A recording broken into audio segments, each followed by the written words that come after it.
আজকাল আর আমাদের কথা হয় না। প্রিয় পরিচিত ভয়েসটা কানে বাজে না অনেকদিন। আমি এখনো নিয়ম করে প্রতিদিন সকালে চোখ খুলেই ফোনটা আগে চেক করি। ফেসবুকে নোটিফিকেশন থাকে, তাকে ফ্রেন্ড রিকোয়েস্ট থাকে, নানান জনের মেসেজ।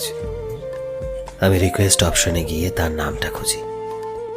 তার মেসেজটা না পেয়ে আমি হতাশ হই। এত লোকের মেসেজের বিনিময়ে ওই মানুষটাকে কি ফিরিয়ে আনা যায় না? আমি রুটিন করে তার আইডিতে ঘুরে আসি, পোস্টে লাইক করি, কমেন্ট চেক করি। প্রাইভেসি নামক ইস্পাত কঠিন দেওয়ালের কারণে আমার কিছু বলার সুযোগ হয় না। কি জানি, প্রাইভেসি হয়তো আমাকে বুঝিয়ে দেয় তুমি আর পাবে না আমাকে।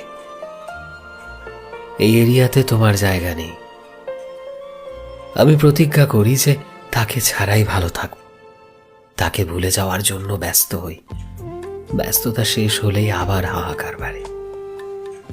সেই প্রিয় কণ্ঠের মানুষটা আর বলে না খাওয়া হয়েছে, কিংবা তার সারা দিনের কর্মকাণ্ড আর শোনা হয় না আমার। তার মন ভালো করার সুযোগ হয় না আমার। আজকাল আমি অনিয়ম করি, অসুস্থ হয়ে যাই, কেয়ারলেস হই। এখন আর কেউ ফোন দিয়ে বকাঝকা করে না। এখন আর কারো বকা খাওয়ার জন্য ইচ্ছে করে অনিয়ম করা হয় না। কেউ অভিমান দেখায় না।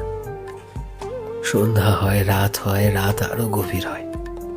শোনো না, কি হয়েছে আজকে, এই বলে সারাদিনের ঘটনা কাউকে বলা হয় না। আমার চিঠি ফেলার ডাক বাক্সটা হারিয়ে গেছে।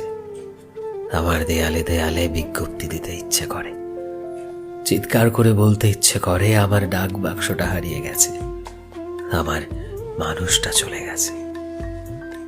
রাত বাড়ে, ফোনের চার্জ কমে, অথচ আমার জমানো কথার পরিমাণ রাতের পর রাত বাড়তেই থাকে প্রতিনিয়ত।